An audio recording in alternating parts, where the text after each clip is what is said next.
Yan, bago po tayo magpatuloy, announcement po. Mamaya pong alas 3, meron po tayong youth fellowship, mga kabataan. Okay, 3 p.m. po ng hapon hanggang alas 5 po ng hapon ang ating pong youth fellowship. Kaya sa mga kabataan, attend po tayo. Okay? Tapos may pong darating po na October, 3rd week, Saturday po yun, meron po tayong non-stop praise and worship. Dito po sa church. Ano po yan? That is congregational. Okay, para sa lahat. Tayo po ay sasamba, tayo ay magpupuri sa Panginoon. Amen? Kaya tayo po ay dumalo sa gawain po natin yan. Dahil yan po ay makakatulong para mas lalo tayong lumago. Para po mas lalo po tayong mas lalo natin makilala pa ang Panginoon sa ating po mga buhay. Kaya i-mark nyo na po sa calendar po ninyo. 3rd week po ng Saturday. Tayo po ay meron pong non-stop praise and worship dito po sa tinatawag na church. Tapos po, this coming Saturday, next week, meron po tayong anniversary sa Kabading. Po. Hindi, inusok yun, inusok. This coming Saturday po, meron pong anniversary sa Kabading. Kung ano po, available kayo, join tayo, punta tayo para makipag-celebrate sa kanila. Amen? Anong oras yun, Pastor? Alas 2. Ayun. 2 p.m. ng hapon hanggang 5 p.m. Punta tayo sa gawain ng Panginoon. Kung wala naman kayo gagawin. Pero kung meron naman kayo gagawin, tigil nyo na muna. Atid tayo sa gawain. Mahalaga po kasi yun. No? Mahalaga yun. Ma-witness natin yung gawain ng Panginoon sa lugar ng Kabading. Amen? Dahil ang Panginoon ay laging merong bagong ginagawa sa bawat gawain po niya. Kaya makiisa tayo para makasuporta sa gawain ng Panginoon sa tinatawag po na Kabading. Tapos, last Saturday of the month po ng October, anniversary naman po sa may Pangguloren. Mga kapatid natin sa Pangguloren. Mag-join din tayo, punta rin tayo. Amen? Dapat ang Panginoon sa gawain po niya. Sabi niya, yung maganda niyang sinimulan, siya yung tatapos, siya yung lulubos. Pag siyang nagbukas ng pintuan, sabi ng Panginoon, walang sino mang makapagsasara nito. Amen? Kaya, malaki pong suporta na tayo ay dumalo sa gawain mga ganun, anniversary. Yung presensya pa lang natin na nandun sa gawain ni Lord ay napakalaking encouragement sa mga kapatiran. Amen po. Kaya sama-sama po tayo na i-celebrate ang gawain ng Panginoon. Pero po, unahin natin yung darating po na anniversary kung Sabado na sa Kabading. Amen po. Okay, tayo po ay magpatuloy. Kung meron po kayong Bible, please open your Bible in Book of Matthew, chapter 11. Yan. Pero bago po yan, nais ko pong i-welcome ang mga first-timer na umattend po ngayon. Ayan, sa buhay po ni Brother Gian and Brother Joseph. Napakanatin ng Lord sa kanilang buhay. Pwede ba kayong tumayo? Makita namin ang kagwapuhan ninyo. Ayan, welcome po sa gawain ng Panginoon. Amen. I pray na dito yung unang huli na tayo magkasama. I pray ito yung pasimula na mas lalo ninyong makilala pa ang Panginoon. Mas lalo lumalim pa ang inyong pagkakakilala sa Panginoon. Okay, Matthew chapter 11, verse 28. Matthew 11, verse 28. Ito po ay mahalaga na maintindihan natin. Iba sa atin, very familiar na po sa text na to. Kabisado na natin. Pero ito po ay mahalaga na mabigyan natin ng pansin. Okay. Matthew chapter 11, verse, simulan natin dito sa may verse 25. Ano sabi po dito?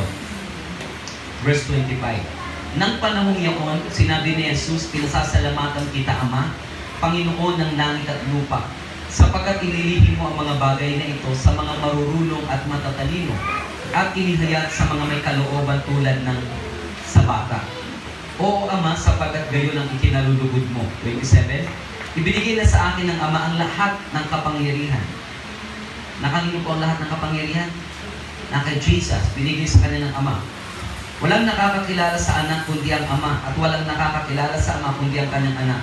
At yaong marapating pagpahayagan ng anak. Verse 28, sabi ni Jesus, lumapit kayo sa akin, kayong lahat na napapagan at nabibigatan sa inyong mga pasanin, at kayo'y pagpapahingahin ko. Pasanin ninyo ang aking pamatok at mag-aral kayo sa akin. Ako'y maamo at mababang loob at makasusumpong kayo ng kapahingahan para sa inyong kaluluwa. Verse 30, sapagkat maginhawang dalhin ng aking pamatok at magaan ang pasanin ibibigay ko sa inyo. Tayo manalangin. Ama naming Diyos na buhay, makapangyarihan sa lahat.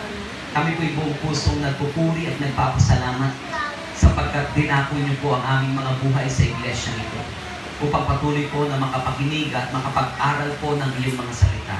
Banal na Espiritu, kayo po ang magbukas ng aming puso, ng aming isipan upang walang masayang po ng mga salita ninyo na aming pong maririnig, na aming pong maunawaan sa umaga po ito. Pinapayagan po namin kayo na siyang mangialam, na siyang mangusap sa aming mga puso, Panginoon, upang ang buhay namin ay patuloy na mabago, ang buhay namin, Panginoon, patuloy na mapalapit sa inyo, at lalo higit o Diyos, ang aming kanya-kanyang pananampalataya ay tumatag, lumago sa tulong po ng iyong mga salita. Marami pong salamat, pinupuri ka namin, pinasasalamatan, niluluwalhati. At lahat po na nagmamahal sa Panginoon, magsabi ng Amen. Sabihin nyo nga po sa katabi ninyo, nagagalak ako, nandito kami.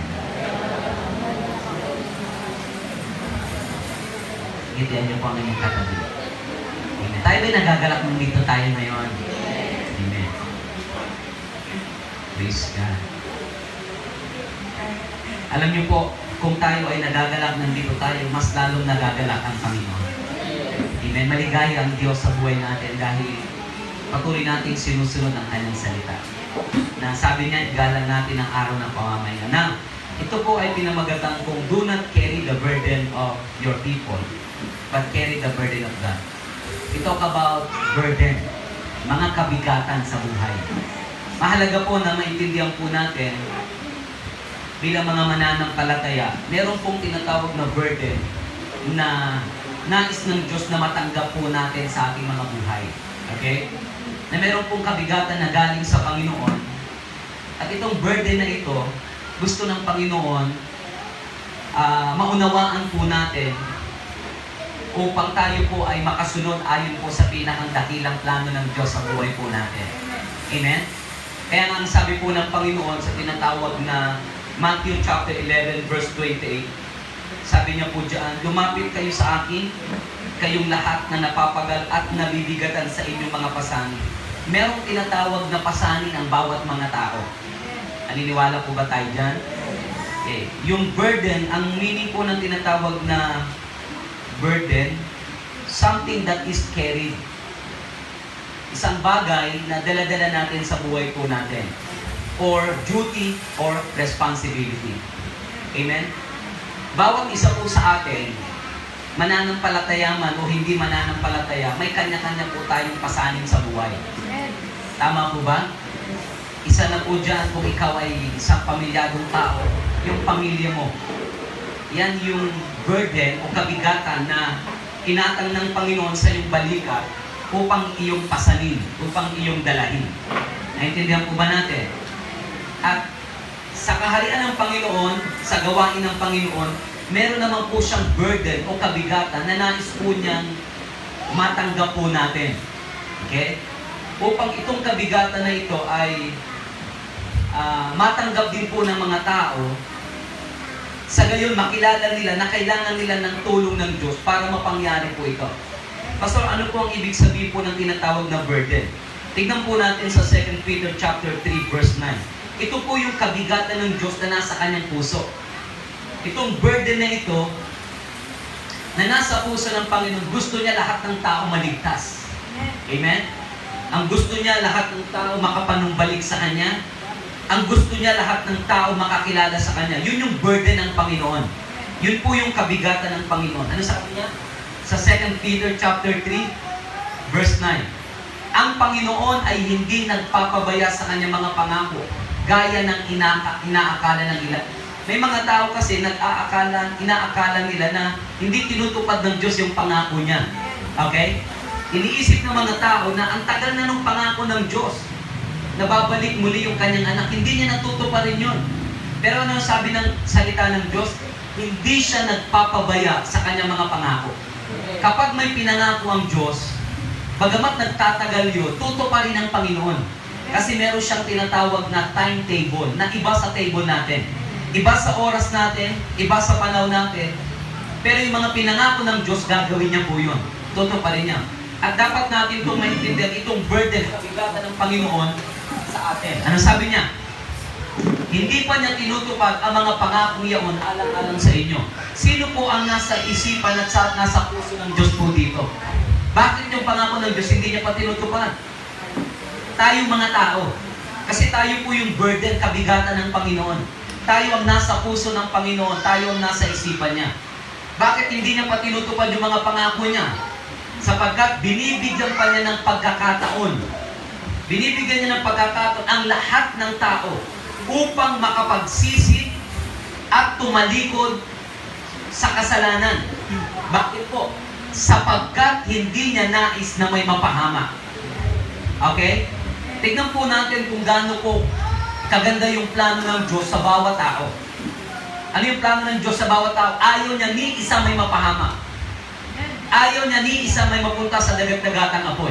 Kaya ano ginagawa ng Diyos? Yung mga pangako niya, na ang kanyang anak na si Jesus muling babalik, that is second coming, pinaniniwala po ba natin yan? Yan po yung inaasahan po natin, na si Jesus ay muling babalik, at tayo po na mga naghihintay sa kanya na mga anak niya, ay sasalubungin niya sa alapaap at isasama niya sa kanyang kaharian doon sa kalangitan. Amen po ba? Hello, nandiyan po ba kayo? Inaasahan natin, pinananampalataya natin na muling babalik si Jesus at tayo ng mga sumasampalataya sa Kanya ay isasama niya sa kanyang kaharian. Amen? Hindi niya pa tinutupad yun yung kanyang muling pagbabalik. Bakit? Marami pang mga tao hindi nagsisisi, hindi tumatalikod sa kasalanan. Hello? Kapag ang tao hindi pa nagsisi, hindi tumalikod sa kasalanan, hindi pa kumikilala sa Diyos, anong pwedeng mangyari sa kanila? Pwede silang mapahamak. Amen? Meron dalawang tinatawag na klase ng kamatayan, literal at spiritual. Amen? At dapat natin maintindihan, ayaw ng Diyos na ang tao ay mapahamak. Amen? Sabi mo nga sa katabi mo yan, ayaw ng Diyos na mapahamak ka. Agree po ba tayo dyan? Ayaw ng Diyos na mapahamak tayo. Kaya pinapauna niya yung kanyang salita, pinapaunawa sa atin yung kanyang mga pangako para maunawaan natin yung burden ng Panginoon. Kung ano ang nasa puso ng Diyos, kung ano nasa isipan ng Panginoon. Sino nasa puso, nasa isipan ng Panginoon? Tayo mga tao. Ayaw ng Diyos na tayo ay mapahamak. Gusto ng Diyos maranasan natin yung kanyang mga pangako. Amen? Gusto ng Diyos na tayo ay makasama niya sa tinatawag na kanyang kaharian. At ito po yung burden ng Panginoon. Ito yung kabigatan ng Diyos sa ating mga tao. Amen? Tandaan natin na ang motibo ng Diyos tayong lahat maligtas. Pero sino pa rin ang pipili ng kanyang kaligtasan? Tayong tao. Kung tayo ay magsisisi, tatalikod sa kasalanan. Bakit? Ang kasalanan ang nagtutulak sa atin para tayo mapahamak. Ang kasalanan ang nagtutulak sa atin para tayo mahiwalay sa Diyos. Kaya ang kasalanan, mga kapatid, kailangan itong pag-usapan. Kailangan po natin maintindihan kung gaano kapangit yung naging epekto ng kasalanan sa buhay po natin. Amen?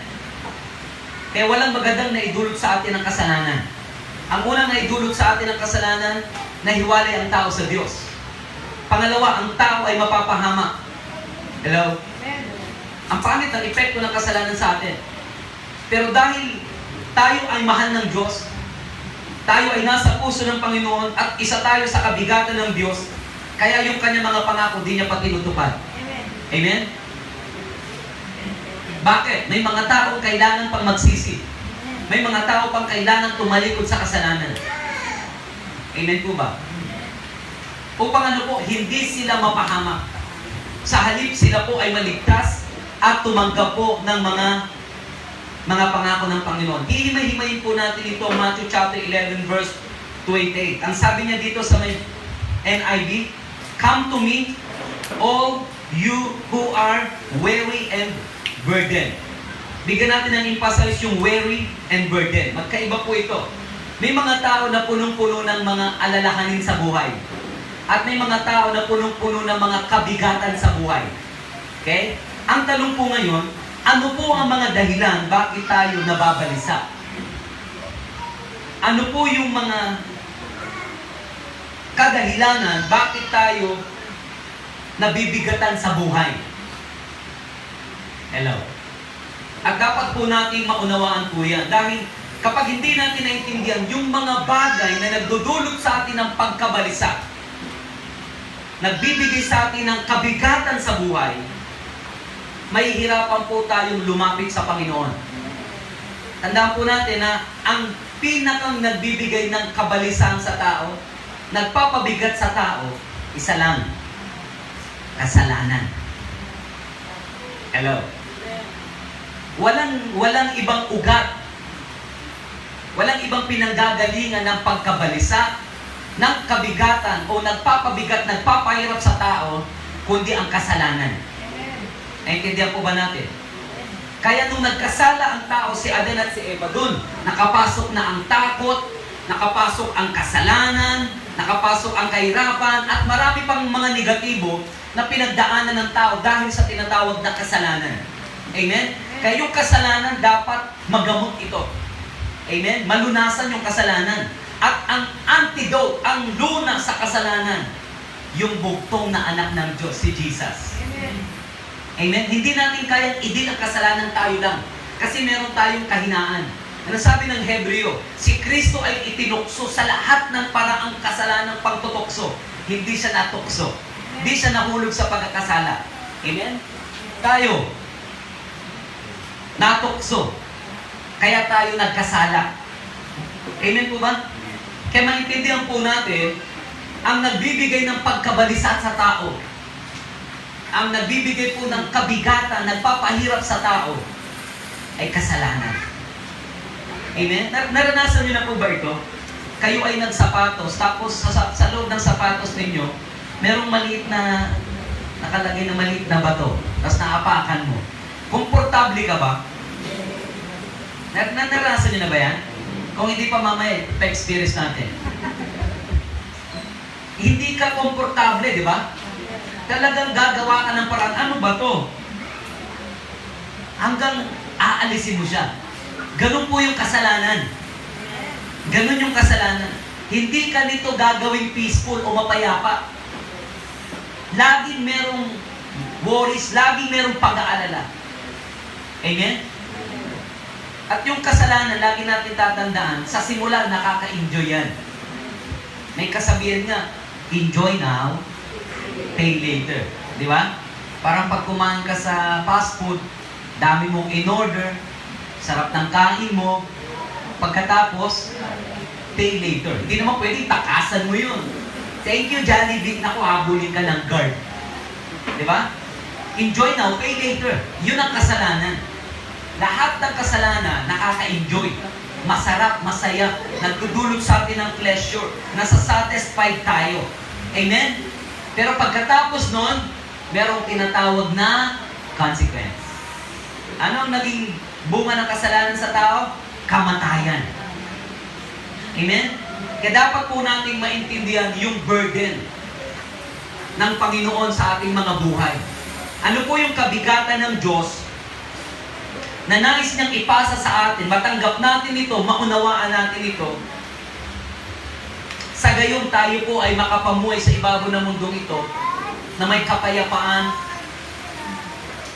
na tayo po ay anytime malaya makatawag at makalapit sa Panginoon.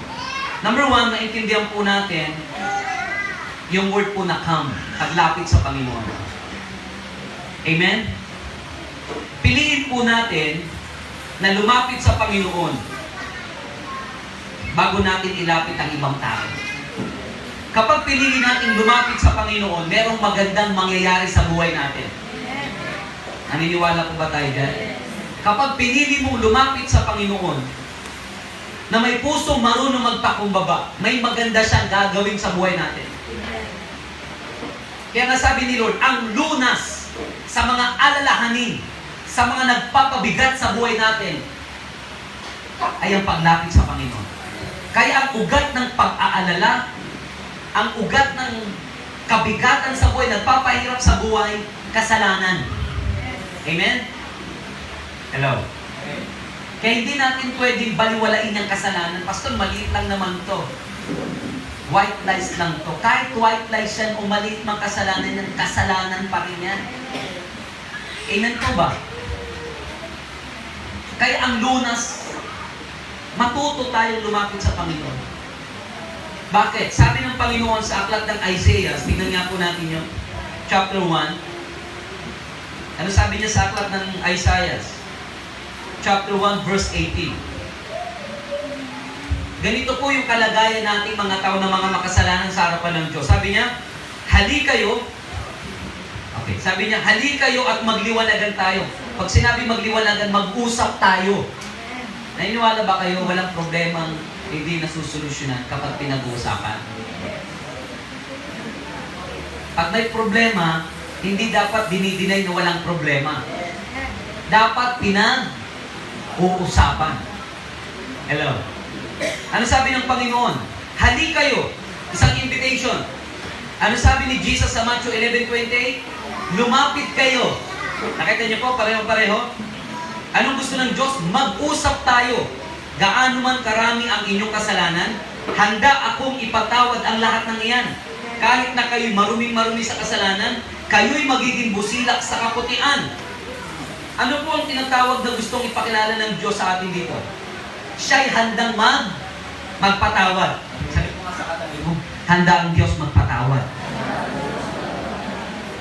Sabi niya, gaano man tayo karumi sa kasalanan, kapag tayo ay nakipag-usap sa Diyos, tayo ay humingi ng tawad with all our heart. Ano gagawin ng Panginoon? Patatawarin niya po tayo. Dahil ang Diyos ay mapagpatawad. Amen? Mapagpatawad ang Panginoon.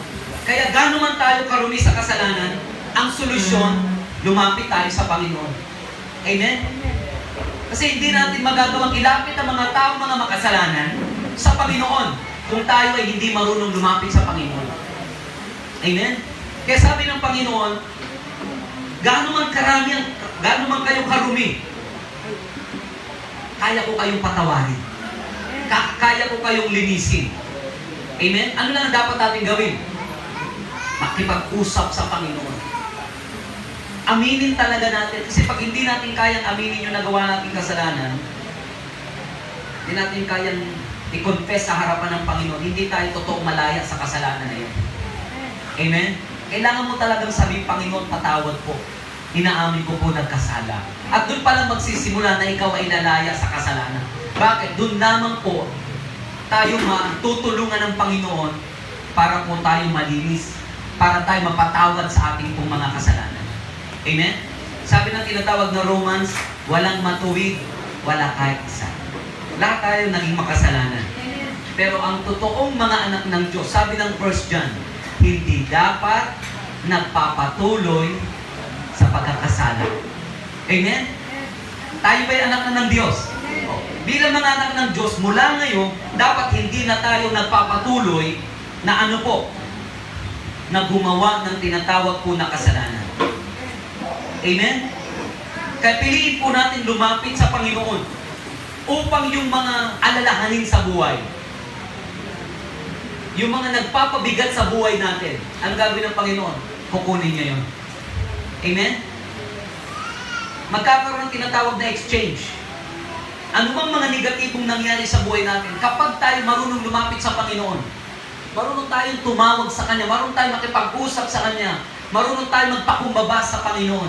Ano man yung worries, ano man yung mga kabigatan sa buhay natin, kukunin ng Panginoon yun. Amen? Gusto po ba natin maranasan yun? At hindi po natin mararanasan yun kung hindi tayo lalapit sa Panginoon. Sabi mo sa katabi mo, simula mo nang lumapit sa Panginoon. Amen? Kasi ang katotohanan, mga kapatid, ayaw ng Diyos na tayo po ay nababalisa. Ayaw ng Diyos na tayo po ay nahihirapan. Amen po ba? Tandaan po natin yan na ayaw ng Diyos na nababalisa tayo. Ayaw ng Diyos na tayo nahihirapan. Kaya sabi niya, come. Isang imbitasyon, isang paanyaya, na kapag nag-response ka, may gagawin ako magandang bagay sa buhay mo. May kukunin ako sa buhay mo. May aalisin ako sa buhay mo. Kasi kung ikaw lang, di mo kayang alisin yan. Hello? Di mo kayang alisin basta-basta yung kabalisahan, yung mga bagay na nagpapabigat, nagpapayok sa buhay mo. Hindi mo kayang alisin yan kung hindi ka lalapit sa akin. Kung di ka hihingi sa akin ng tulong. Amen? Nandyan po ba kayo? Bakit pastor hindi natin kayang alisin yun? Kasi lahat po tayo ay may kanya-kanyang kahinaan. Agree po ba tayo dyan? Yes. Lahat tayo ay may kanya-kanyang kahinaan. Kaya para po tayo po ay makalaya sa mga bagay na nakakapagbigay sa atin ng pag-alala o pagkabalisa.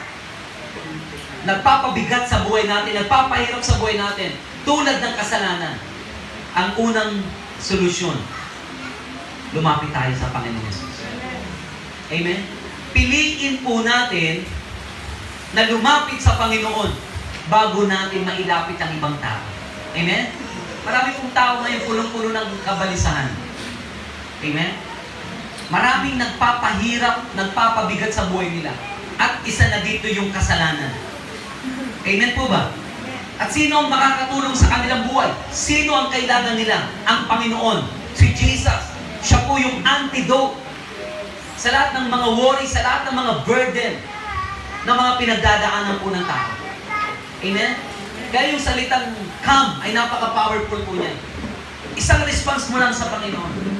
Kaya pag may worries sa buhay, galing lumapit sa Panginoon. Kukunin niya yun.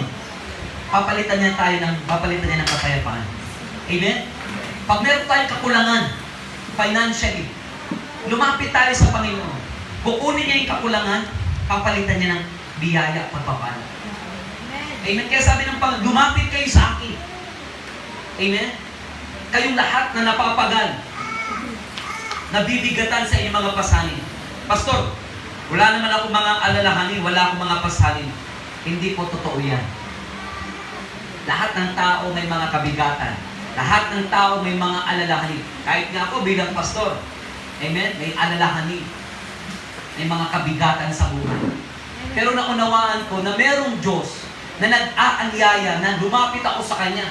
Dahil Siya ang pangunahing makakatulong sa aking buhay para magbago ang kalagayan ko o ang aking buhay. Amen po ba? Kaya piliin po natin na lumapit sa Panginoon. Sabi mo nga sa katabi, piliin mo na lumapit sa Panginoon. Amen?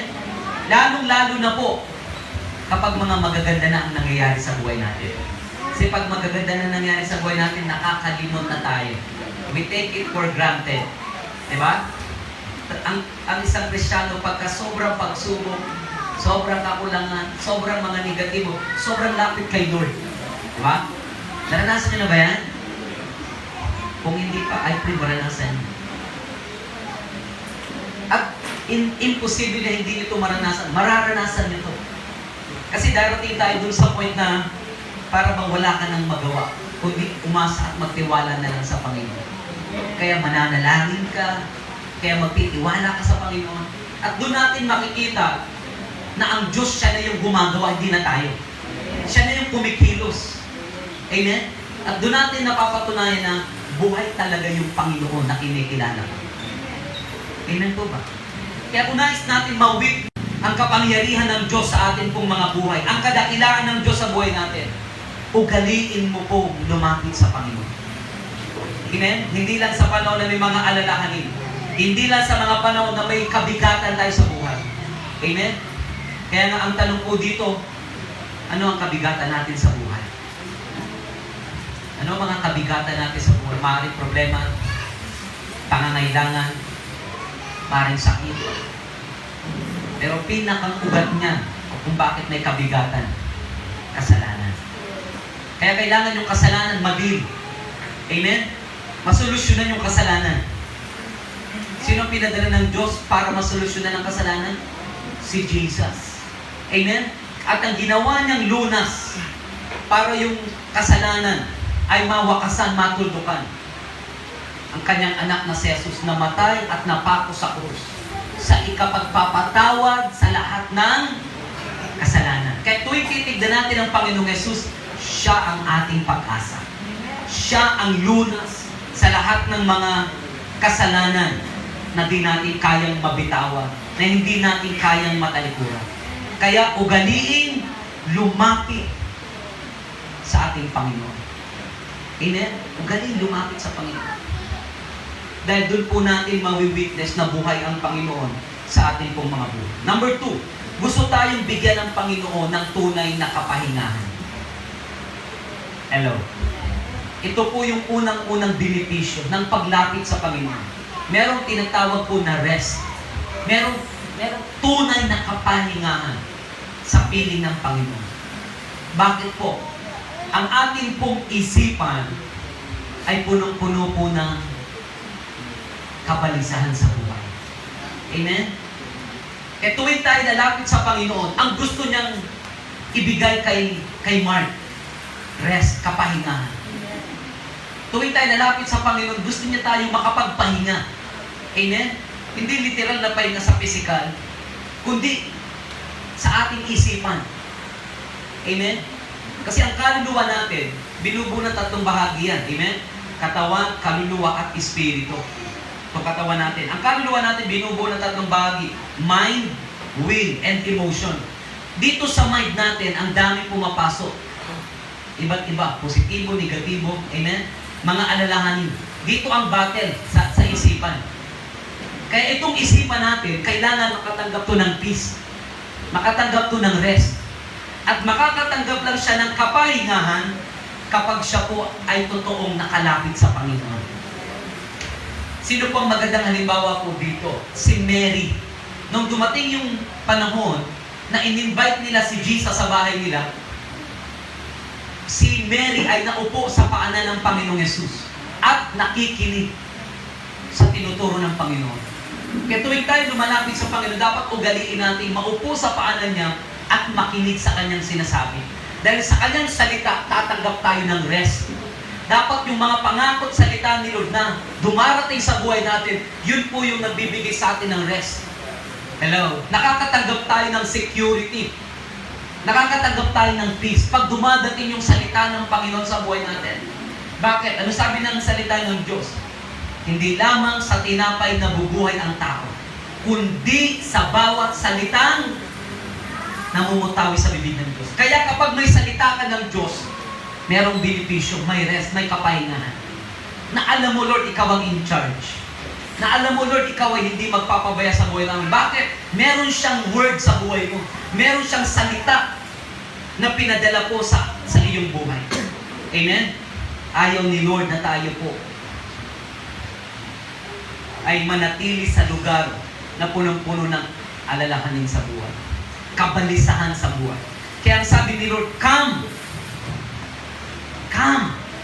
Lumapit ka sa akin. Amen? Hindi lang tuwing prayer meeting tayo lalapit kay Lord. Ang sabi ng 1 Thessalonica, huwag tayong magsawang manalangin. Amen? Kaya ang gusto ng Panginoon, bigyan niya tayo ng tunay na kapahingahan. At ang tunay na kapahingahan, masusumpungan lang sa piling ng Panginoon, sa presensya ng Panginoon. Piliin niyo po, punong-puno ng mga alalahanin, piliin mong manalangin, lumapit sa Panginoon. Merong tinatawag na peace sa kaloob-looban ng iyong puso. Makakatanggap ka ng kapayapaan. Na kahit na parang hindi mo alam paano solusyonan ito, pero dahil naroon ang salita ng Panginoon, magtitiwala ka sa salita niya. Hello? Magtitiwala tayo sa sinabi ng ating Panginoon. Kaya, mga kapatid, isang paanyaya, sabi ni Lord, lumapit tayo sa Kanya. Piliin natin lumapit sa Panginoon. And number 2, gusto niya tayong bigyan ng tunay na kapahingahan. Amen? Mga kapatid, napakahalaga po ng rest. Kung sa physical nga, di ba? Tayo ay nagpapahinga. Amen? Bakit kailangan magpahinga? Kasi pag hindi tayo nagpahinga sa physical, mapapaaga ang buhay natin. Amen? Kung pala na lang tayo trabaho, panay na lang tayo aral. Nakakapagod. Amen? May nagdadaing nga sa akin, Pastor, nakakapagod pala maging magulang. Mga magulang, sumagot kayo. Amen po ba? Amen. So nakakapagod pala, daming bayarin. Hello? Hindi na naubusan ng bayarin. Nakakapagod. Kaya maintindihan po natin, ayaw ng Panginoon manatili tayo na nababalisa, na nabibigatan sa buhay. Kaya sabi ni Lord, lumapit ka, bibigyan kita ng kapahingahan. At itong kapahingahan na to, kahit wala kang kasamang tao, nag-iisa ka, secured ka. Amen? Kasi yung totoong kapahingahan, sa piling lang ng Panginoon masusumpungan. At ang nais ng Diyos, tumanggap tayo ng rest, unang-una sa ating isipan. Kapayapaan sa isip natin. Hello? Kasi ang isip po natin, sa ayaw natin at sa gusto, ang dami nitong iniisip, alalahanin. Paano yung anak natin? Paano yung pag-aaral ng anak natin? Hello? Paano yung pamilya natin? Pagka binata ka pa, delaga ka pa, palabas ka na sa kalendaryo, paano na siya, wala pa. Hello? May mga pressure sa buhay. Dito lagi pumapasok. Kaya dapat ang ating isipan ay mapuno ng salita ng Panginoon. Amen? Dahil kapag ang isipan natin, puno yan ng alalahanin, mahihirapan po tayong magpatuloy sa buhay pananampalataya. Kaya mahalaga po, merong Sabat, merong araw ng pamamahinga, merong araw ng linggo na naglalaan ka talaga, pinapriority mo ito upang lahat ng alalahanin natin mula nung mula nung Lunes hanggang Sabado, aalisin ng Panginoon. At papalitan niya ng kapayapaan ng ating isipan. Amen?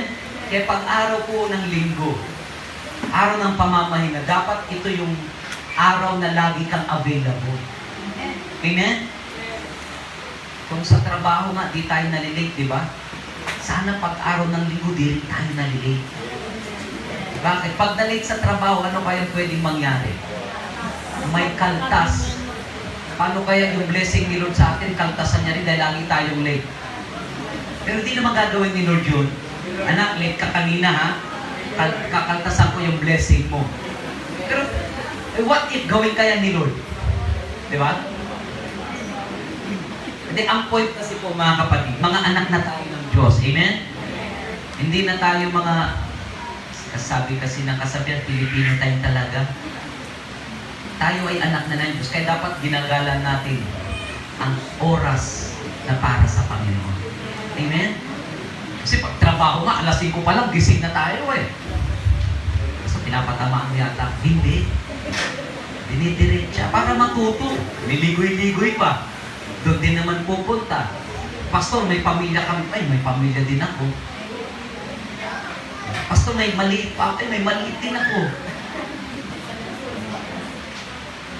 Pastor, ang tagal kasi ng mga kasama ko. Simple lang, gisingin ng maaga. Linggo ngayon. Unahin natin ang Panginoon. Hello. Gusto ba natin tumanggap ng kapayapaan mula sa Panginoon? Mga kapatid, ang kapayapaan galing sa Panginoon. At ito po dapat matanggap natin lahat. Hindi mo to kayang hanapin sa mga tao. Hindi mo to kayang hanapin sa trabaho mo. Hindi mo to kayang hanapin sa asawa mo. Hello? Mahahanap mo at masusumpungan mo lang ang totoong kapahingahan sa Panginoon. Hello? Pag-araw ng linggo, araw ng pamamahinga. Hello? Kung sa trabaho, malilate ako. Kailangan maaga. Sana ganun din tayo pagpunta sa church. Excited. Kasi takot tayo mabawasan, makaltasan. What if kaltasan kaya ni Lord ang blessing sa atin ngayong linggo? Dahil late tayo. Dahil mag-repent kayo sa mga na-late. Kasi malayo kami. Malayo din yung trabaho mo. Hindi ka naman late. Hello? O bakit ganyan kayo tumingin? Tandaan niyo po, walang magsasabi ng mali natin kundi yung tao mahal tayo. Dapat matuto tayo. Amen? Tuto tayo sa oras. Kasi yun ay isang patunay na binavalue natin ang Panginoon. Pinagalan natin, dapat hindi ako narinig. Amen? Aasahan ni Lord sa likod, di ka mali. Sabi mo sa katabi mo, naasahan ni Lord. Sa likod, di ka din. Amen? Ngayon, magsisip muna tayo sa kasalanan natin. Lord, sorry po, nalit po ako. Amen? Okay, balik po tayo dito. Gusto ni Lord tumanggap tayo ng tunay na kapahingahan. Gusto ni Lord tumanggap ka ng kapayapaan na nanggagaling sa Kanya. Paano natin natatanggap ang kapahingahan? Sa presensya ng Panginoon, sa piling ng Panginoon. At ito po ay nanggagaling sa Kanyang mga salita. Number 3, ano po yung una? Gusto tayong piliin nating lumapit sa Panginoon. Amen? Number 2, gusto tayong bigyan ng Panginoon ng tunay na kapahingahan. Number 3, tanggapin natin paniwalaan ng Kanyang salita. Nasa salita ang kapayapaan. Nasa salita ang kapahingahan. Ano sabi niya po dito? 28. Sabi niya, lumapit kayo sa akin, kayong lahat na napapagal at nabibigatan sa inyong pasanin. At kayo'y, ano gusto ni Lord? Pagpapahingahin ko. Amen? Bakit pagpapahingahin ng Panginoon ang mga tao? Ang daming alalahanin, ang daming problema, ang daming nagpapabigat sa kanila. Kaya pag lumapit sila sa Panginoon, anong benefit? May rest, may kapahingahan, may kapayapaan. Amen? Pangatlo, ano sabi sa verse 29? Pasanin ninyo ang aking pamatok. Bigyan ko ng pansin to. Yung tinatawag na pamatok. Alam niyo po ba yung salita pong pamatok? Ginagamit po ito sa pagsasaka. Halimbawa yung kalabaw, magsasaka.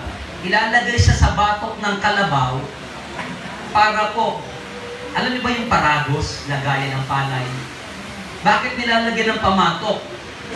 Para doon po ilagay yung mga mabibigat na bagay para dalahin sa isang lugar. Example, palay. Ilalagay yung tinatawag na pamatok sa batok ng kalabaw o ng hayop para ilagay yung mabibigat, dadalahin yun. Naintindihan niyo po ba? Sa mga magsasaka, naintindihan niyo to. Sa hindi magsasaka, pilitin mo maunawaan. Okay. Sabi ng Panginoon, dalahin ninyo ang aking pamatok. Yung pamatok, sumisimbolo yun ng salita ng... Kaya pag wala kang daladalang pamatok, which is ang Word of God, lagi tayo makakaranas ng worries. Lagi tayo makakaranas po ng mga kabigatan sa buhay. Kaya dapat ang daladala natin sa ating buhay ay ang salita ng Panginoon. Kaya ang sabi ng Santiago, huwag kayong maging tagapakinig. Huwag lamang pakinggan ang salita. Isagawa para pagpalain kayo sa lahat ng inyong gagawin. Amen? Ano ang patunay na ang salita ng Diyos pinaniniwalaan mo kung isinasagawa mo? Pinaniniwalaan ba natin ang salita ng Diyos? Dapat nakikita sa buhay mo yan. Hello? Nakikita sa personal mong buhay. Kaya sabi ni Jesus, sabi niya, take my yoke upon you and learn. Bakit binanggit yung learn from me? Kasi pag wala kang salita ng Diyos, wala kang matututunan mula sa Panginoon. Hindi mo siya makikilala kung wala ang Word. Kaya yung pamatok ay sumisimbolo ng salita ng Diyos na dapat yung matutunan, na dapat yung maunawan upang hindi kayo manatiling nabibigatan sa buhay. Hindi kayo manatiling nababalisa. Hello? Hindi kayo nananatili sa lugar na puno-puno ng takot. Bakit? Merong tinatawag na Word of God. Merong salita ng Panginoon. Kaya yung salita po ng Diyos, ito ang dapat maging pundasyon ng ating pananampalataya. Amen po ba? Kaya yung mga Kristiyano po na mayroong Word of God, kahit anong pagdaanan nila sa buhay, makakapagpatuloy yun. Pero yung Kristiyano na walang Word, walang salita ng Diyos, na pinangahawakan, na tinatayuan, na sinusunod, konting bagyo nang babagsak yun. Bakit? Mahina ang pundasyon. Kaya dapat tayo mga Kristiyano, maging malalim tayo sa Word. Magutom tayo sa salita ng Panginoon. Amen? Kung sa pagkain literal nga, ang lalakas natin kumain, di ba? Mas lalo na sana pagdating sa spiritual.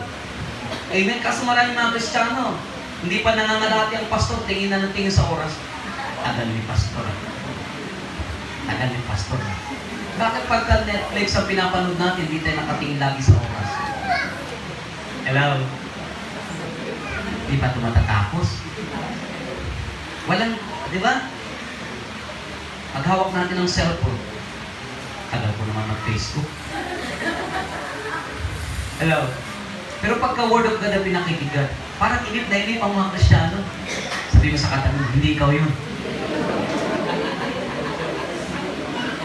Parang may nagsabi, ikaw, hindi yan katabi mo. kailangan matuto at mag-aral ng salita ng Panginoon para lumalim, tumibay yung pundasyon, yung word sa buhay po natin. Amen? Yun yung maging pundasyon sa buhay natin. Kasi sa ayaw natin at sa gusto, ang problema di matatapos. Pag natapos ang isang problema, may kasunod na naman. Kaya kapag mahinahin ang pananampalataya mo, bibigay ka, aayaw ka. Agree ba kayo dyan? Hindi ko alam kung sino dito ang pinakamayuda. Pero alam nila yung sinasabi ko. Ang problema, hindi yan natatapos. Hello? Tingnan nyo. Nalagpasan nyo na yung problema nyo kahapon. Next week, may problema ulit. Maniwala ka. Bakit may problema? Bakit may mga pagsubok? Yung po yung tinatawag na testing of your faith. Ititest talaga tayo. Dadaan tayo sa matinding mga pagsubok, mga problema. Mananatili ka ba sa pananampalataya mo? Tatayuan mo ba yung salita ni Lord? Or ayawan na to? Hello? Ang problema, pag lumayo ka, umayaw ka sa Panginoon, mas lalong hindi mo kayang masolusyonan ang problema.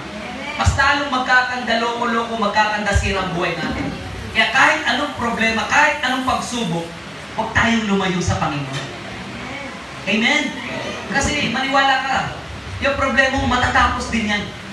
Kaya pag may problema, itawa mo lang. Hindi dahil merong konti tayo, ha? Talagang itawa mo lang.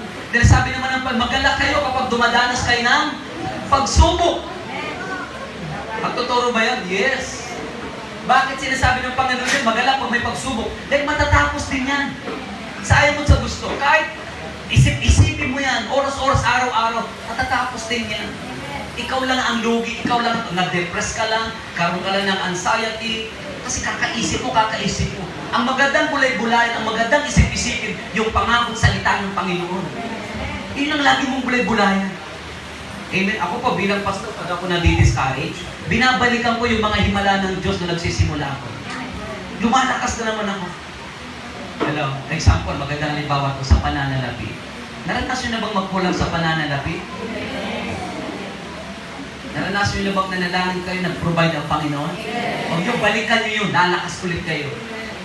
Kasi naranasan ko, walang-wala. Pag-pray, Lord, titiwala ko. Nagpo-provide ang Panginoon. Ngayon, pag may gano'n na namang senaryo, parang may kakulangan na naman, babalikan ko ulit yun. Noon nga, pinrovide ni Lord. Ngayon pa kaya? Hello? Noon nga, kami pinabayaan ni Lord. Ngayon pa kaya? Kaya yung magandang bulay-bulayan, yung mga pangako ng Diyos, yung salita ng Panginoon, yung kabutihan ng Panginoon. Amen? Kasi pag lagi mong binubulay-bulay, iniisip-isip mga negatibo, mga problema, naku, ikaw lang ang lugi. Tayo lang po ang papangin. Kaya yung bulay-bulayan mo, yung mga pangako ng Panginoon. Amen? Bulay-bulayan mo, may plano ang Diyos sa buhay ko. Sabi niya, for I know the plans I have for you. May problema man ako ngayon, di man magandang pinagdadaanan ko, pero hindi ito ang plano ng aalisin ako ng Panginoon dito. Tutulungan niya ako dito para malagpasan ko ito. At ang unang hakbang na gagawin ko, dahil naniniwala ako sa Kanya, sumasampalataya ako sa Kanya, mananalangin ako sa Kanya. Amen? Pero pag merong tumawag sa Diyos, merong Diyos na sasaklolo. Pero kung hindi ka mananalangin, hindi ka lalapit sa Panginoon, wala. Ikaw lang mag-isa susolusyon niya. Ano mang pinagdadaanan natin. Kaya masarap merong Panginoon sa buhay. Masarap na merong Diyos na kinikilala. Amen? Kaya tanggapin natin. Paniwalaan mo talaga yung salita ng Diyos. Basahin natin. Sabi sa aklat po ng Santiago chapter 1, verse 15. Ano sabi po doon? Para maintindihan natin, pag pinaniwalaan nyo yung salita ng Diyos, may magandang benepisyo ito. Sa Tagalog. Tignan natin. Santiago chapter 1. Pwede bang dito po muna kayo tumingin? Verse 15. Sabi niya po dito. Santiago. Wala pa. Verse 15. Verse 25, sorry. Sabi po din, ngunit ang nagsasaliksik at patuloy na nagsasagawa ng kautusan, sakdal ay nagpapalaya sa tao at hindi isang tagapakinig lamang, na pagkatapos ay nakakalimot, ang taong yaon ay pagpapalain ng Diyos sa lahat niyang gagawin. Ano daw po? Yung patuloy na nagbubulay-bulay ng salita. Yung patuloy na nag-aaral ng salita ng Panginoon. Hindi lang tagapakinig, kundi yung kanyang natutunan, naunawaan sa salita ng Diyos, pinapamuhay niya, isinasagawa niya. Ano sabi ni Lord? Pagpapalain siya ng Diyos sa lahat ng kanyang gagawin. Gusto ba natin pagpalain tayo ng Diyos sa lahat ng gagawin natin? Huwag mong ihiwalay ang salita ng Diyos sa buhay mo. Kahit nasa trabaho ka, panatilihin mo kasama mo ang salita ng Diyos. Nag-aaral ka, panatilihin mo, daladala mo ang salita ng Diyos. Nasa pamilya ka, panatilihin mo, nasa iyo ang salita ng Diyos. Bakit? Ano man ang gawin mo, sabi ng Panginoon, pagpapalain ko. Amen? Pero pag walang salita ng Diyos sa buhay po natin, anong kabaliktaran ng pagpapala? Kawalan. Kahirapan. Amen? At hindi gusto ni Lord, maranasan po natin yan. Ang gusto ng Panginoon, tayo po ay pagpalain niya sa lahat ng ating mga gagawin. Amen? Isa pa po, Proverbs chapter 1, verse 7. Ano sabi niya sa Kawikaan 1:7? Ang pagkatakot sa Diyos ay pasimula ng karunungan, ngunit walang halaga sa mga mangmang ang aral at mga saway. Tandaan natin, tayong mga tao, nagkakaroon tayo ng takot sa Diyos dahil sa salita ng Diyos. Hindi ka magkakaroon ng takot sa Diyos pag di mo narinig na unawaan ang salita ng Diyos. Pag hindi ipinangaral, itinuro ang salita ng Diyos. Are you listening? Kaya kailangan ituro para matuto at magkaroon ng takot sa Diyos. Amen? At pag tayo nagkaroon ng takot sa Diyos, doon tayo magsisimula na magkaroon po ng karunungan. Pipiliin mo yung mga desisyon na dapat at nakalulugod sa Panginoon. Pipiliin mo yung mga desisyon na mapagpapala po, hindi lamang ang iyong sarili, kundi din ng ibang mga tao. Kaya mahalaga po ang takot sa Panginoon. Amen? Ano po yung number 3 po natin? Gusto ng Panginoon, tanggapin natin at paniwalaan ng kanyang salita. Anong patunay na tinatanggap natin? Pinaniniwalaan natin ang salita ng Diyos, pinapamuhay natin. Amen? Huwag lang tayo umasa kay pastor. Sabi mo nga sa katabi, huwag ka lang umasa kay pastor. May mga Kristiyano kasi umaasa lang kay pastor pag linggo. Magtuturo naman si pastor sa linggo. Hello? Ang tanong, sa physical nating pagkain, linggo lang ba tayo kumakain? Araw-araw, di ba?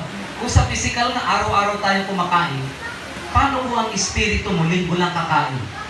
Kamusta kaya? Magiging malnourished yung ating spiritual na buhay. Magiging mahina.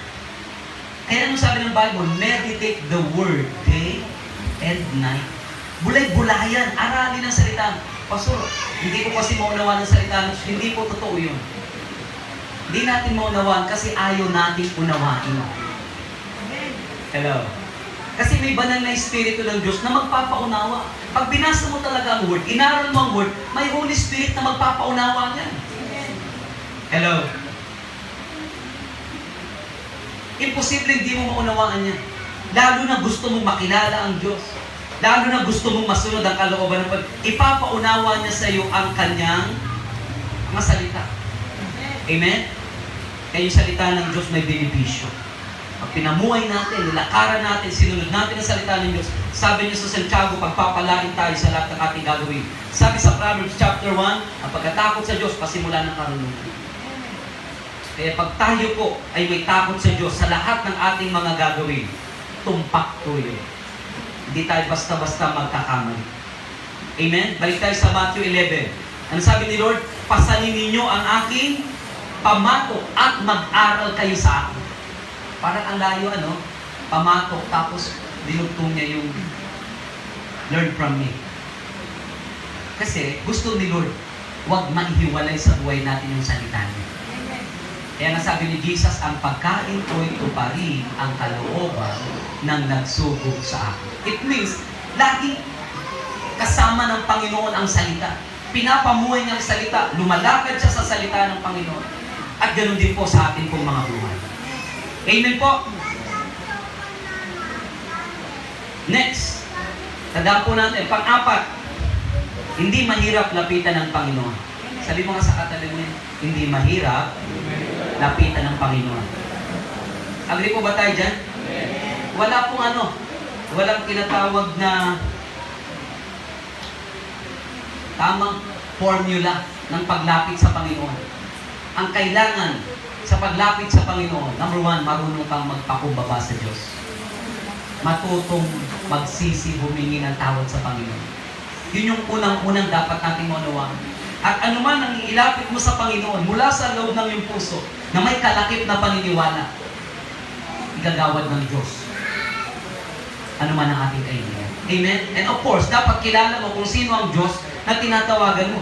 Ano sabi ng John 15? Ano mang hingin nyo sa Ama, sa pangalan ni Jesus. Kaya tuwing tayo mananalangin, lalo na sa panghuli, ano sinasabi natin? Sa pangalan ni Jesus. Ano ba sinasabi natin? Sa pangalan ni Pastor. Amen. Walang bisa yun kung pangalan ni Pastor. Walang kapangyarihan ang pangalan ni Pastor. Ang may kapangyarihang pangalan na pinakikinggan sa langit, ang pangalan ng Panginoong Jesus. Kaya tayo nananalangin, Ama, sa pangalan ni Jesus. Hello? Kasi kapag hindi natin alam kung kanino tayo tatawag, kung kanino tayo lalapit, wala tayong matatanggap mula sa Panginoon. Kaya dapat kilala natin kung sinong Diyos ang tinatawagan natin. Nandiyan po ba kayo? Pangapat po, hindi mahirap lapitan ng Panginoon. Tingnan niyo po sa aklat po ng Matthew. Ang dami mga makasalanan tumatawag sa Panginoon. Isa na rito si Zaccheo. Kilala ba natin si Zaccheo? Luke chapter 18. Makasalanan si Zaccheo. Siya ay maniningil ng buwis. Isang araw, pumasok si Jesus sa lugar nila. Sa lugar ng Jericho. Ang daming taong sumusunod kay Jesus. Dahil gustong makita si Jesus. Dahil si Zaccheo, pandak, maliit na tao, gusto niya makita si Jesus. Gusto niya makilala. Anong ginawa niya? Tandaan niyo po ito, pag gusto may paraan. Sabi mo nga sa katalunan, pag gusto, may paraan. Pag ayaw, walang may dahilan. Pandak si Zaccheo, maraming gustong makakita kay Jesus. Hindi niya makita si Jesus. Anong ginawa niya? Anong ginawa niyang paraan? Nagpaunang takbo. May nakita siya, may puno doon sa unahan. Dadaan doon si Jesus. Anong ginawa ni Pedro? Umakyat sa puno ng, ni Zaccheo. Umakyat sa puno ng sycamore. Amen? Ano lang ang intention ni Zaccheo? Makita lang si Jesus. Amen? Pero yung inaasahan ni Pedro, pinigitan pa ng Panginoon. Kung bakit pumunta si Jesus sa Jericho para talaga katagpuin ang buhay ni Zaccheo. Ano sabi ni Jesus kay Zaccheo? Zaccheo, bumaba ka dyan. Kailangan kong tumuloy sa bahay mo. Kaya di mahirap lapitan ng Panginoon. Bakit? Siya mismo ang nag-i-initiate na gusto niyang lumapit at magpakilala sa atin. Siya mismo ang nag-i-initiate para dumating sa atin ang kaligtasan at makilala natin ang Panginoon. Amen? Ang katotohanan lang, may mga tao lang talagang ayaw lumapit sa Panginoon. Amen? Katulad kahapon, galing kami ng Paupawan, mga workers, mga leaders. Ang dami kong natumanggap sa amin dahil nag-evangelism kami na Taos Tuas. May mga tao na ayaw talaga. Di ba? Ayaw talaga nila. I-introduce. Nay, pwede bang hihingi ang konting oras bagay ng kayo ng word? Galit. Wala akong panahon dyan. Galit. Bakit?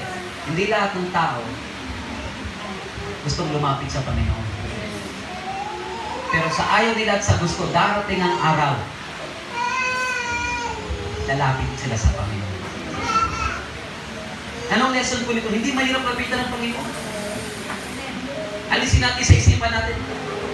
Ang hirap naman lapitan ng Panginoon. Di naman yata ako pakikinggan. Di naman yata ako sasagutin. Hindi totoo yan. Kasinungalingan po yan. Ang katotohanan, hindi mahirap lapitan ng Panginoon. Madali siyang lapitan. Bakit? Siya pa nga ang lumalapit sa mga taong mga makasalanan.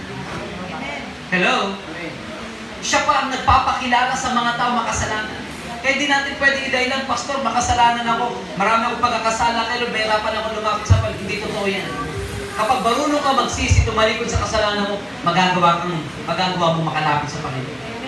Amen? Amen po ba? Kaya samantalayin po natin ang pagkakataon na makalapit tayo sa Diyos. Dahil kapag nakalapit tayo sa Panginoon, may maganda siyang gagawin sa buhay natin. Amen? Meron pang isa. Ang pangalan niya ay si Bartimeo. Pinili niya na lumapit sa Panginoon. Ginamit niya ang kanyang boses sa pagsigaw. Pinahiya ba siya ng Panginoon? Hindi. Binigo ba siya ng Panginoon? Hindi. Ganon din sa buhay natin. Tuwing tayo nalapit na tawag sa Panginoon, hindi tayo bibigay ng Panginoon. Hindi niya tayo i-chapwera, hindi niya tayo papakialamanan. Pag pinili mo na lumapit at tumawag sa may maganda siyang gagawin. Gusto ba natin may magandang gawin ang Panginoon sa buhay natin? Piliin mong lumapit sa Panginoon. Bakit? Hindi mahirap lapitan ang Panginoon. Agree po ba kayo dyan? Kaya anumang sitwasyon ng buhay mo, lumapit ka kayo. Dahil hindi malayo ang Diyos sa atin. Tayo lang nag-iisip, parang ang layo ng Diyos sa buhay ko. Hindi siya malayo. Ang sabi nga ng Psalm 119, siya'y kapili ko, katabi ko oras-oras. Hindi lang tayo aware na ang Diyos ay lagi natin kasama. Hindi lang tayo conscious na ang Diyos ay laging sumasama sa buhay po natin. Pero ang katotohanan, hindi malayo ang Diyos sa atin. Hello? Malapit ang Diyos sa buhay natin. Kaya ang sabi ng James, lumapit ka, lalapit ako sa iyo. Kung bakit hindi makalapit ng Diyos sa atin, may isang dahilan. Kasalanan. Tandaan po natin yan. Kung bakit hindi may abot ng Diyos ang mga kailangan natin. Kung bakit hindi mapagpala ang buhay natin. Hindi niya maiabot ang kagalingan sa buhay natin. Baka may paglabag o may pagkakasala tayo nagawa sa Panginoon. Alisin mo yung kasalanan. May magandang gagawin ng Diyos sa buhay. Ihingi mo ang nagtawad sa Diyos ang pagkakasala natin. Patatawarin ka ng Diyos. Gagawa ang Diyos ng mabubuting bagay sa buhay po natin. Amen?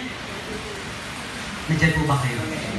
Hindi malayo ang Diyos sa atin. Hindi siya mahirap lapitan. Malapit ang Diyos sa buhay po natin. Kaya samantalahin natin ang pagkakataon na tayo po ay makalapit sa ating Panginoon. Amen? Bakit po? Para sa ikabubuti ng buhay natin. Ang katotohanan po, walang ibang inisip ang Diyos sa buhay natin, kundi yung ikabubuti natin. Sabi mo nga sa kataganyan, walang ibang inisip ang Diyos sa'yo, kundi ikabubuti mo. Agree po ba tayong lahat dyan? Pero sino lagi ang pumipili ng ikapapahamak ng tao? Tayo. Tayo lagi ang pumipili. Ang Diyos, pilit niya tayo tinuturuan kung ano dapat natin gawin. Tayo naman, pilit naman natin ginagawa kung ano ang ayaw ng Panginoon. Kaya, bumabagsak po sa kasalanan. Bumabagsak sa pagkabalisa. Bumabagsak sa pagkatakot. Naintindihan po ba natin? Kaya pang-apat po, hindi mahirap lapitan ng Panginoon. Bakit? Paano niya pinakilala ang kanyang sarili? Sa natin eh. Kaya ko to, kaya ko to, kaya ko to. Kung wala sila, hindi mo talaga kaya. Yun ang totoo. Amen? Ano sabi ni Jesus? Ako'y maamo at mababang loob. Ano masusumpungan sa Kanya? Makakasumpong kayo ng kapahingan sa inyong mga kaluluwa. Yung kaluluwa mo, kailangan ng kapahingan yan. Hello? Yung kaluluwa ko, kailangan ng kapahingan. Paano ko makakatanggap ng kapahingan? Una, sa pagsamba. Kaya pag oras ng worship, dapat hindi ka late. Dahil sa oras ng pagsamba, bumababa ang presensya ng Diyos, tumatanggap tayo lahat ng kapahingahan. Tumatanggap tayo ng kapayapaan. Tumatanggap tayo ng kagalingan. Sa oras ng pagsamba, tandaan niyo, ang worship hindi lang pagkanta, pagtugtog dito. Merong manifestation ang totoong pagsamba. Bakit? Lahat ng mga Kristiyano, pagpapasok ng simbahan, iba-iba ang mga pinagdadaanan niya. Iba't iba ang mga problema, pagsubok. Pero kapag nakasambayan, anumang kabigatan niyang kinukuha ng Panginoon, anuman yung mga pinagdadaanan nila, kinukuha ng Lord sa oras ng pagsamba. Kaya pag oras ng pagsamba, yung isip mo, yung puso mo dapat nakatuon sa mensahe ng awitin. Amen? Dahil sa pamagitan ng song, nangungusap ang Diyos dyan. Sa pamagitan ng mensahe ng awitin, ayun, nakakatanggap tayo ng kapayapaan. Are you listening? Naintindihan po ba natin? Una yung sa pagsamba. Number 2, sa pamagitan ng Word of God.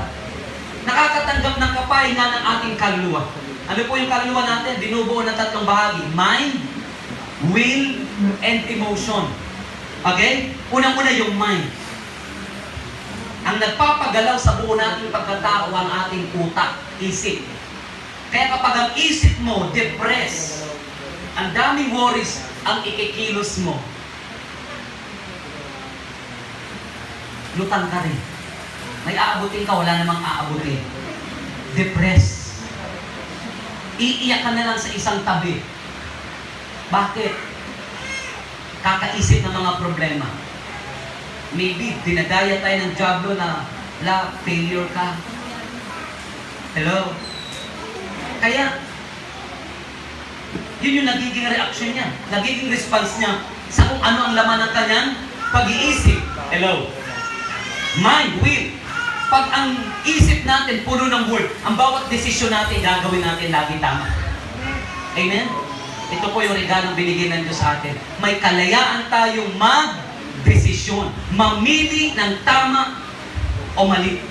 Gawin natin magkaroon ng takot sa Diyos o wala tayong takot sa Diyos. Sumunod sa Kanyang salita o hindi tayo susunod sa Kanyang salita. That is will.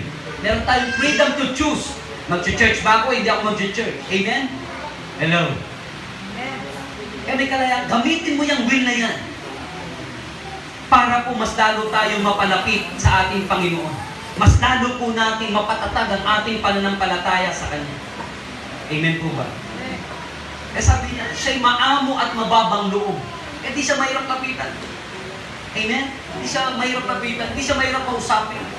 Ang gusto lang ni Lord yung may mababang loob. May puso marunong magpakumbaba. Puso marunong magsisi. Pag nakita ng Diyos sa buhay mo yan, sigurado po ako, tutugon at sasagot ang Diyos sa anumang nasa ng ating puso.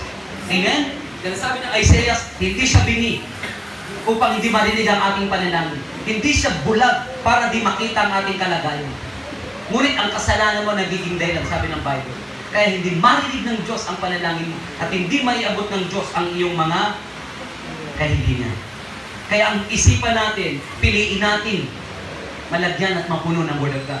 Kaya mahalaga yung Romans 12. We must renew our mind. Dapat ang isipan natin mapalitan kung paano po ang pagtuturo ng Panginoon sa buhay natin.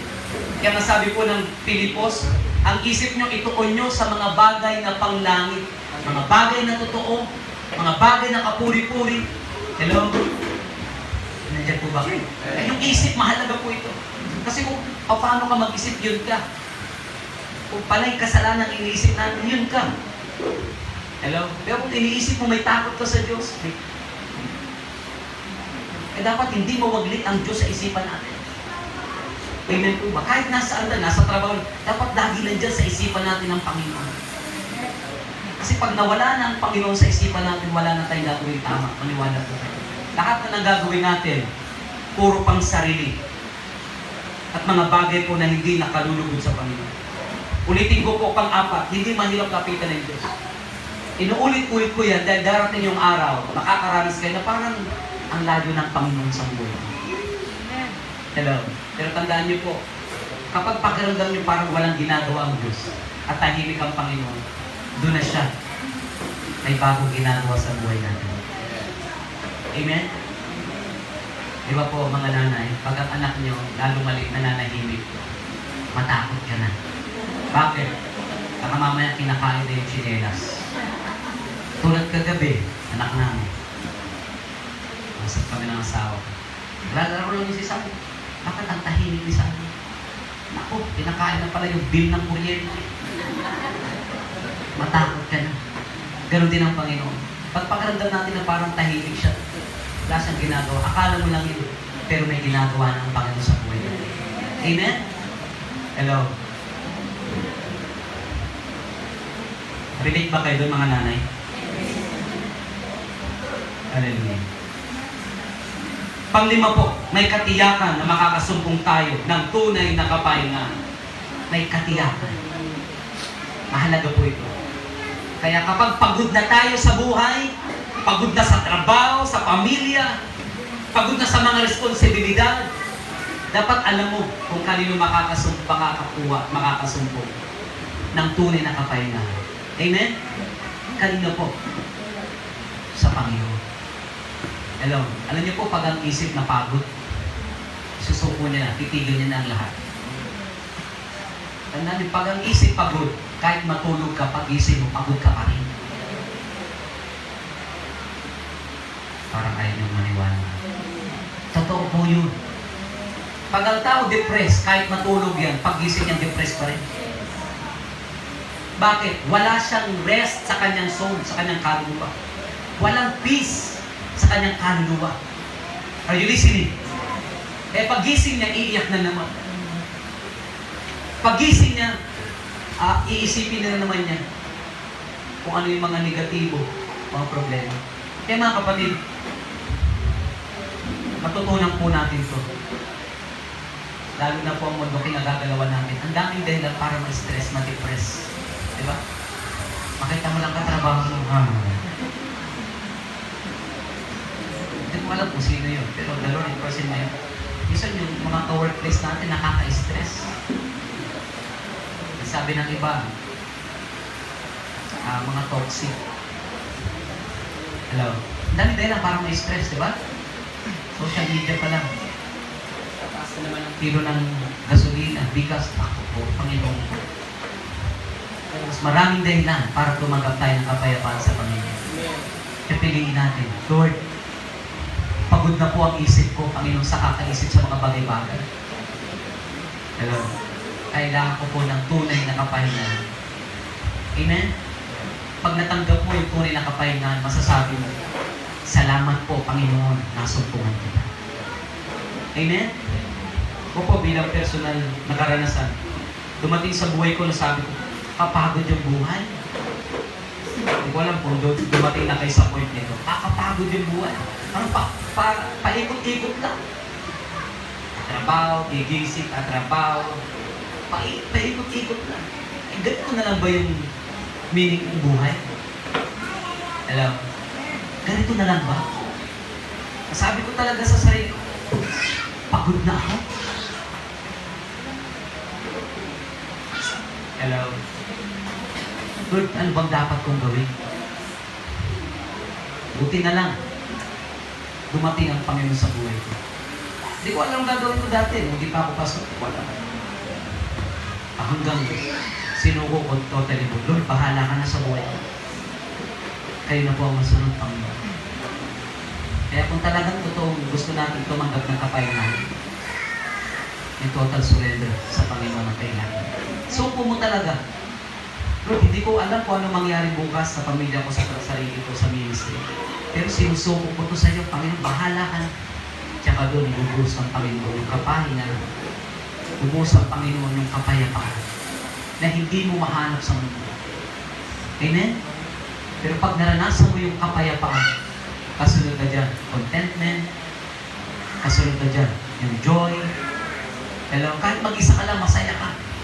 Dati pag wala akong kasamang barkada, di ako masaya. Marami akong kaibigan. Ang feeling ko pag nasa barkada, doon masaya. Kasi lahat gusto magagawa, di ba? Dumating sa akin ang Panginoon, kahit wala pa na sila, basta si Lord nasa akin, okay na. Hello? Hindi totoo barkada magbubuo sa atin, hindi totoo yan. Pamilya magbubuo sa atin, hindi totoo yun. Ang magbubuo sa buhay mo, si Jesus. Siya lang. Amen? Kaya, piliin po natin na hanapin ang Panginoon. Piliin natin na lumapit sa Panginoon upang ang kapayapaan at ang tunay na kapahingahan dumaloy sa buhay po natin. Amen po ba? Mga kapatid, hindi ko alam kung ano mga kabigatan na pinagdadaanan ninyo. Hindi ko alam. Pero isa sa kabigatan ng Panginoon sa buhay natin, na nais niyang maunawaan natin, ikaw. Sumilod, hindi ka nababalisa, hindi ka natatakot, hindi ka nahihirapan. Kaya yung sinasabi, lapit ka sa akin. Makakasumpong ka ng tunay na kapahingahan. Amen? Kaya pag nakakaramdam tayo, pagod na tayo sa pag-aaral, sa pagsiserve kay Lord, especially pagsiserve kay Lord, nakakapagod mag-serve kay Lord. Nakakapagod ba? Opo. Nakakapagod. Example, yung mga humayong kahapon, pagod ba kayo? Mataas ang pinagdaanan. Sakit din tini. Pero sabi ni Lord, our labor is not in vain. Diba? Pero maraming dahilan para magpatuloy sa pananampalataya. Maraming dahilan. Isa po sa pangunahing dahilan, ang Panginoon. Siya na laging handang umalala at tumulong sa buhay ko. Amen? Kaya sabi ni Lord, lapit ka sa akin. Lapit ka. Para yung mga ibang tao rin na mayroong mga pinagdadaanan sa buhay, may lapit mo sa akin. Amen po. Hindi lang tayo dumadanas niyan. Ang problema, pangangailangan, worries. Ang dami din tao at sumisigaw sila, kailangan ko ng tulong. Kaya humahali tayo para tulungan sila. At nilalapit natin sila sa Panginoon. Dahil ang pangunahing kailangan natin tao ang Diyos. Hello? Ang Diyos ang pangunahing kailangan natin. Amen? Kahapon, habang kami mga meron akong nakausap, Muslim siya. Muslim, sabi niya. Brad, Muslim ako. Okay lang po kahit Muslim kayo. Alam niyo po bang mahal kayo ng Panginoon? Alam ko. Walang ibang susi sa kaligtasan, sabi ko sa kanya. Kasi una't huli na kami makikita. Muslim siya. Alam ka namang next week ulit, Bible study ko siya. Bungat pa lang niya, Muslim siya. Anong ibig sabihin nun? Ayaw niya. Amen? Pero sabi ng Panginoon, pananagutan natin ng bawat tao. Siya ko pa. Hindi ko naman siya napatanggap. Pero sabi ko sa kanya, hindi po kakalimutan, walang ibinigay sa silo ng langit sa ikaliligtas ng tao, kundi si Kristo. Mahal niya kayo. Amen? Kasi kailangan talaga ng tao ang Diyos. Kung paano kailangan mo ang Panginoon, kailangan din nila. Kaya tayo napupunta sa mga lugar-lugar. Amen? Kaya yung mga hindi nakasama, mga workers, mga leaders, sisikay sa kasalanan, hindi kayo ng tao. Bumawi kayo sa susunod. Amen? Opo, bumawi kayo. Kasi tungkulin natin yun, di ba? Sabi ni Lord, go and make disciples. Yung mga first time na sumama, tuwa sila, Pastor. Hallelujah, ganun pala kasakit sa puso, nire-reject kami, okay lang yun. Si Jesus pinagdaan na yun, pagdadaanan. Ay ba naman, nagkukwento, Pastor, ang sarap sa puso, tinanggap kami, pinapasok pa kami sa bahay. Hello? Sarap sa puso, di ba? Kaya kung di mo pa na-experience, maglapit ng mga tao sa Panginoon, makijoin ka sa mga activities sa church. Kasi ang pagiging Kristiyano, hindi lang pag-araw ng linggo. Uupo, uuwi. Hindi lang puno. Kaya sa umaga po ito, mga kapatid, meron pong burden ang Panginoon. At ang burden niya tayo, makatanggap ng tunay na kapahingahan sa kanyang piling. Ang tanong, paano naman yung ibang tao? Hindi pa nakakilala kayo doon. Dito ako magtatapos. Meron pangalang Jonas. Familiar ba tayo sa buhay ni Jonas? Kung yung mga children, paborito to. Kabisado. Sabi ng Panginoon kay Jonas isang araw, Jonas, pupunta ka sa Ninive. Sapagkat ang mga tao doon ay sukdula na sa langit ang kasamaan. Sipin niyo po yung sukdula na. Ibig sabihin, ultimo langit, suko na sa kasalanan. Pumunta ka doon para pangaralan sila, magsisi sila sa kasalanan. Anong ginawa ni Jonas? Imbis na sumunod, sumuway. Tandaan niyo po, ang struggle sa buhay pananampalataya kapag nagsimula tayo sumuway. Sumuwan. Ano nangyari? May mga nadamay. Sumakay siya ng barko papuntang Tarsis. Amen? At habang sila naglalayag, pasimulang paglalayag payapa. Pero na sila sa kalagitnaan, ano ginawa ng Diyos? Nagpalabas ng bagyo. Hello?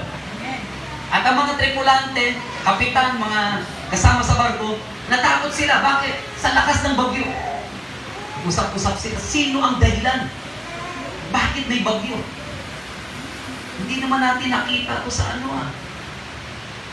tinatawag na mapa natin na may bagyo tayong dadaanan. Ngayon, kanya-kanya silang panalangin. Si Jonas nasa ilalim ng pinakang barko. Anong ginagawa? Natutulog. Kaya yung tulog ng tulog ay pagsuway sa Panginoon. It means wala nang ginagawa para sa Panginoon. Akala ni Jonas, matatagpuan niya ang Panginoon. Ginising siya ng kapitan. Jonas, gumising ka. Tinanong siya, taga saan ka ba? Ako'y Hebreo. May takot kay Yahweh na lumikha ng langit at lupa. Ano sabi niya na, parito ako. Pinagtataguan ko si Yahweh. Tandaan natin, di natin mapagtataguan ng Diyos. Amen? lalong-lalo na hindi natin matatakasan ang pinagagawa ng Panginoon. Amen? Ano ginawa nila? Nagpalabunutan. Kaya yung palabunutan, biblical yan eh. Kaya pag gusto niyo pong malaman kung God's will, magpalabunutan kayo. Amen? Halimbawa, sa isang classroom o sa isang tinatawag na organization, sino kaya pwede natin i-elect para maging leader? Palabunutan kayo. Siyempre, yung ilalagay mong pangalan, may potential, di ba? Palabunutan. Biblical ba yan? Biblical yan. Sa third disciple din. Sabi ni Pedro, magpalabunutan tayo. May napuno na inabunot para pumalit kay Jonas. May biblical. Kaya sa dami-dami ng pangalan na kasulat, bakit pangalan pa ni Jonas? Kasi meron siyang assignment na galing sa Panginoon na hindi niya sinunod din na ginawa. Ano sabi ni Jonas? Alam niya. Alam ko, ako ang dahilan kaya may bagyo. Ano sabi ni Jonas? Itapon niyo na lang ako sa dagat. Bakit gusto niyang itapon siya sa dagat? Kasi ayaw niyang pumunta sa Ninive para pangaralan ang mga tao doon na magsisi tumalikod sa kasalanan. Mga kapatid, assignment natin na pangaralan ng mga tao na magsisi at tumalikod sa kasalanan. Hello? Ano nangyari kay Jonas? May nakaabang na dambuhalang isda. Nilunok si Jonas 3 araw, 3 gabi. Nasaan siya? Nasa tiyan ng isda. Sipin niyo po yun, paano siya nabuhay doon? Merong divine intervention ng Panginoon. Amen? Naka-incubate si Jonas sa loob ng tiyan ng dambuhalang isda. Hindi yun pating. Hindi rin yung balyena. Ang sabi, dambuhalang isda. Nung malalagutan na ng hininga si Jonas, doon siya nagsisi at nangako. Sabi niya, Panginoon, yung pinangako ko sa inyo na maglilingkod ako sa iyo, gagawin ko na. Hindi ako nang emphasize yun. Kung may pinangako ka kay Lord, dapat mong tuparin. Bakit? Ang struggle nagsisimula dahil meron kang pangako hindi tinupad. Ang sabi niya, Panginoon, maglilingkod ako sa iyo. Pero nung malapit nang malagutan si Jonas ng hininga, doon pa lang siya nagsisi at nagsabi, Panginoon, pupunta na ako sa Ninive. Mangangaral na ako ng salita mo. Tatanungin ko po kayo, hihintayin niyo pa ba yung panahon na malapit na ang malagutan at sasabihin mo, Panginoon, pupunta na ako sa pinapupuntahan mo? At tumahimik ang simbahan. Huwag mo nang hintayin na nandun ka nakahilata sa ospital at sasabihin mo, Lord, give me chance. Magsiserve ako sa iyo. Huwag mo nang hintayin, nasa bigit ka ng nasa balig ka ng karamdaman bago mo sabihin, Lord, bigyan mo ko ng pagkakataon. Hello? Huwag mong hintayin na wala na lahat. Biyaya, pagpapala sa buhay natin. Tsaka mo sasabihin, Lord, once again, give me chance, gamitin niyo po ako. Nandiyan po ba kayo? Nakita ng Diyos yung buong pusong pagsisisi ni Jonas. Binigyan siya ng pagkakataon. Anong ginawa ng Diyos? Pinadali ang pag-deliver kay Jonas sa Ninive. Hindi na barko. Sino nag-deliver? Isda. Gusto mo ba isda mag-deliver sa'yo? Sagot po. Kung ayaw mo magpusa, isda ang mag-deliver sa'yo. Bakit? Wala pa ako nabasa sa Bible na huli na yung dambuhan ng isda na lumunok kay Jonas. Wala pa. May nabasa ba kayo? Wala pa. Baka pag hindi ka sumunod sa pinapupuntahan ng Panginoon sa'yo, baka isda mag-deliver sa'yo. Ano ginawa ni Jonas? Pumunta siya sa Ninive. Pagdating niya sa lugar ng Ninive, nilibot niya ang lugar ng Pawpaw. Ay, hindi pala Pawpawan. Nilibot niya ang Ninive at sumigaw siya. Mga taga-Ninive, sa loob ng 40 araw, bugunawin ng Diyos ang lugar na ito. Magsisi kayo, tumalikod sa inyong mga kasalanan. Kung ayaw niyong mangyari, ang kapahamakang darating. Nakarating sa hari ang pangangaral ni Jonas. Mula sa pinakang hari hanggang pinakang aba ng mamamayan ng Ninive, nagsisi, tumalikod sa kasalanan. Nagsuot sila ng sako, naglagay sila ng abo sa ulo nila. Sila ay nag-ayuno ng 3 araw. At ang sabi ng hari, baka tayo, pagkatapos natin mag-ayuno at magsisi, baka sakaling kahabagan tayo ng at hindi na ituloy ang parusang darating. At ano nangyari? Hindi natuloy ang paggunaw ng Diyos sa Ninive. Ito na ngayon ang problema. Ang buhay ni Jonas. Ang sabi ni Jonas sa Panginoon, eto na nga ba, Panginoon, ang sinabi ko? Kaya ayaw kong pumunta sa Ninive. Dahil hindi mo talaga itutuloy ang paggunaw. Ibig sabihin, may mga tao pala gusto talaga. May mga tao mapahamak. Kaya pala sumuway si Jonas. Dahil ang gusto niyang mangyari, yung mga taga-Ninive mapahamak. I pray, hindi tayo katulad ni Jonas. Na yung mga tao makasalanan, mapahamak. Hello? Ang ginawa ni Jonas, naalakad siya. Gusto ko nang mamatay. Buti na lang, ang Diyos hindi nakikinig sa mga panalangin ng hangal. Kasi kung pinakinggan ng Diyos agad din, patay agad siguro si Jonas. Hello? Ang sabi ng Diyos kay Jonas, Jonas, ilang libong katao yan. Wala kang kahirap-hirap sa mga tao na yan. Kung lahat yan mamatay, mapahama, masakit para sa akin yun. Kaya binigyan ko sila ng pagkakataon na magsisi, tumalikod sa kasalanan. Ikaw yung ginamit ko para sa kanila. Para hindi sila mapahama. Hello? Pero si Jonas, ang panalangin niya pa rin, gusto ko nang mamatay. Bakit? Hindi nasunod yung kanyang gusto. Tandaan niyo po, ang pagsunod sa kalooban ng Diyos, hindi ang gusto natin ang masusunod. Kundi kalooban ng... Kaya ito yung panahon para mag-witness. Ito yung panahon para sabihin sa ibang tao na kailangan nila ng Panginoon. Kailangan nila ng tagapagligtas. Bakit? May kapahamakang darating sa kanilang mga buhay. Simula mo sa pamilya mo. Simula mo sa mga katrabaho mo. Simula mo sa mga tao na nakapaligid sa iyo. Bakit? Sabi ng Ezekiel, tao, ginawa kitang bata. Amen? Kung sila napahamak, hindi mo sila binabalaan, mananagot ka. Pero kapag binabalaan mo sila, di sila nakinig, wala kang pananagutan sa akin. Mga kapatid, tayo po ang nasa puso ng Panginoon. Ikaw ang burden, kabigat ng Lord. Ayaw niyang mapahamak ka. At ganoon din yung mga tao na hindi pa nakakilala sa Panginoon. Nais ka niyang gamitin, katulad ng paggamit ng Diyos kay Jonas. Upang ang mga tao ay hindi mapahamak. Upang ang mga tao po ay makatanggap ng kaligtasan. Amen? Alam ba natin na mahal tayo ng Panginoon? Kung alam mo na mahal ka ng Panginoon, sana may mga tao pa na makaalam din na may Diyos na nagmamahal sa kanila. Amen? Amen po. Then ito po yung pinagagawa ng Panginoon sa ating pong mga buhay. Ulitin ko po, kung nais niyo po ng rest sa umaga pong ito, sa inyong puso, sa inyong isipan, ito yung oras tatanggap tayo ng kapayapaan. Tatanggap tayo ng kapahinga.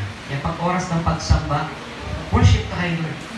Amen? Huwag mo nang intindihin yung katabi mo. Huwag mo nang isipin yung mga gagawin mo. Bulay-bulay yung mensahe ng awitin. Dagaloy ang kapayapaan sa ating puso. Dagaloy ang tunay na kapahinga sa ating mga kaluluwa. Pare ba tayong yumuko?